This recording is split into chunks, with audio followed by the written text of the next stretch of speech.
Sai lầm lớn nhất của anh em mới chơi Zippo á là ruột phải trùng tháng trùng năm, ruột phải trùng năm, âm thanh phải hay, phải full tem đỏ, full hợp đâu. Nhưng mà những cái đó là nó sai lầm nha anh em. Zippo nó sản xuất ra nó không có bao cho mình trùng tháng trùng năm đâu nha. Có nhiều cây á khui ra vẫn lệch, nhất là cái dòng Tẩu và dòng Canada thì khui ra thì nó cuộc lệch vài năm là chuyện bình thường. Còn những cái dòng Mỹ, nội địa Mỹ hoặc Nhật là có thể lệch 1 năm trong cái giới hạn cho phép nha. Đây là nguyên lô này là hàng new hết, new chưa qua sử dụng đời số hết. Đây em giới thiệu với anh em con Satin 2015 qua sử dụng nha. Con này sử dụng lướt lửa thôi, rất là đẹp. Ruột trùng 2015 luôn. Ruột và vỏ lệch 1 tháng nha, A, B. Con này sử dụng rồi thì em giao lưu 350 nha. 350 dòng Satin này xài rất là sang, không chạy xước, không bám vân tay. Kế tiếp là một con in sơn hấp nhiệt cốt đồng 2015 new nha, new full tem. In sơn hấp nhiệt khi anh em mà con này anh em xài chén anh em xả ra là nó ra brad nha. Những cái cây đời số cao này thì tem mình tem bằng ni lông mình dỡ thoải mái. Chuẩn hàng nêu nha. A 2015, vỏ A, ruột A, trùng tháng 5 luôn nha anh em.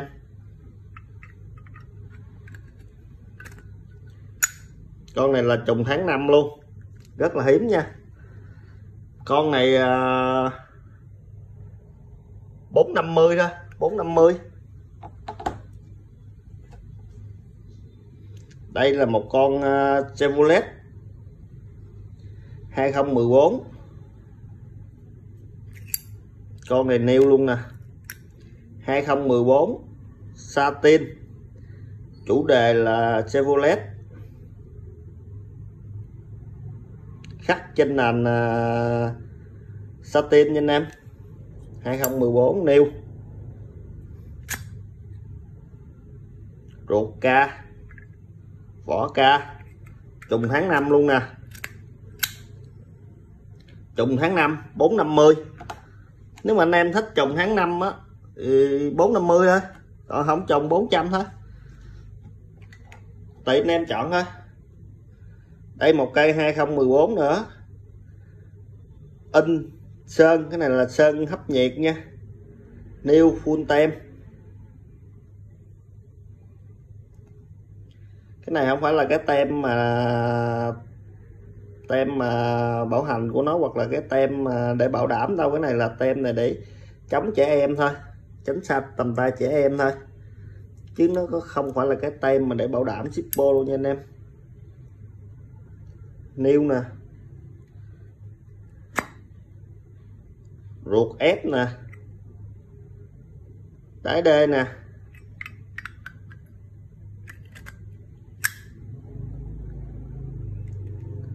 Bốn không không thôi, 400 thôi.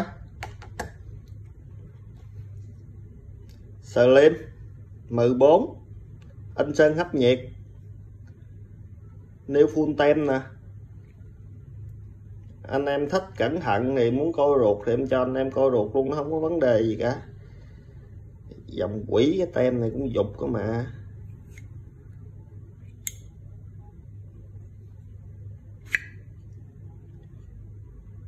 Ruột H214 nè, vỏ xi nè,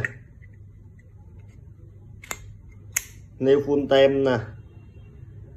350.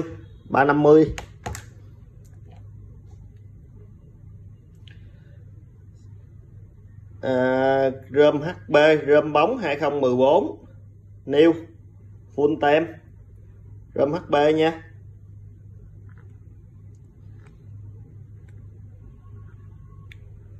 Anh em cần kỹ thêm khu tem cho anh em hết, nêu chuẩn nêu nha. Ruột D14, con này vỏ ép ruột D.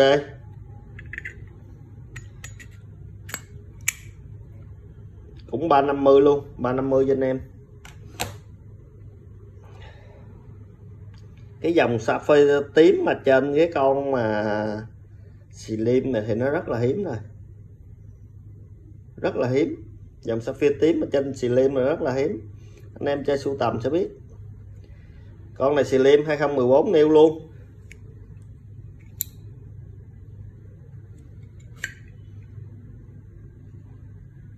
Ruột H 2014 GH.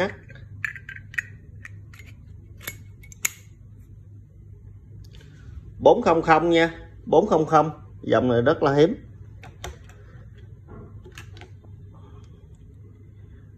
Đây một con cái chủ đề rất là hay, 2015 nêu. Chrome phai xước, trên nền chrome phai xước nha anh em.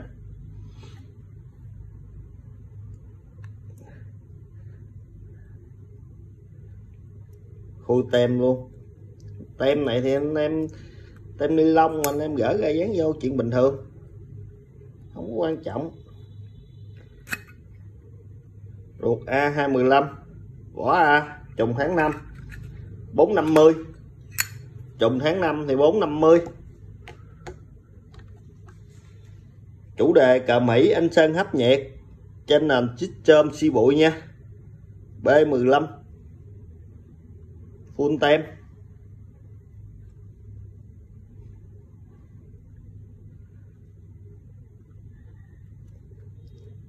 Em thì chuyên hàng nội địa thôi, đáy lõm thôi, ít có hàng Nhật lắm.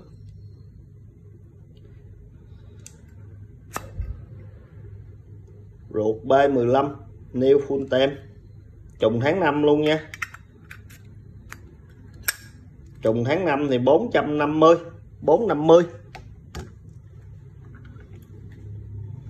Cross 214 in sơn hấp nhiệt trên nền brass nha. Xài chán anh em xả ra đát được. Cây này xài rồi nè, có sử dụng rồi nè. Ruột J14 vỏ Y đền 1 tháng, xài rồi thì 350, 350 thôi. Cây này cũng 214 tháng 12 năm 2014 in sơn hấp nhiệt trên nền brass new.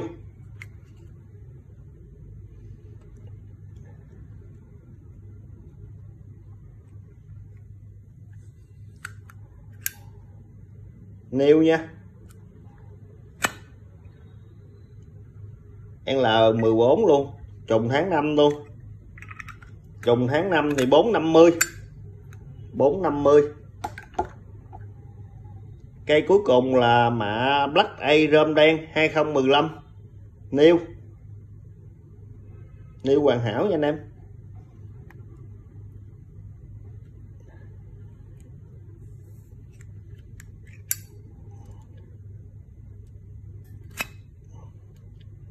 Ruột D15 vỏ ép. Giao lưu anh em này là 400 thôi, 400. Anh em thích thì vui lòng liên hệ mua hồ sơ nha. Bên em ship code toàn quốc và bảo hành trọn đời, bảo xin tất cả các sản phẩm bán ra cho anh em yên tâm sử dụng và sưu tầm. Cảm ơn anh em rất nhiều.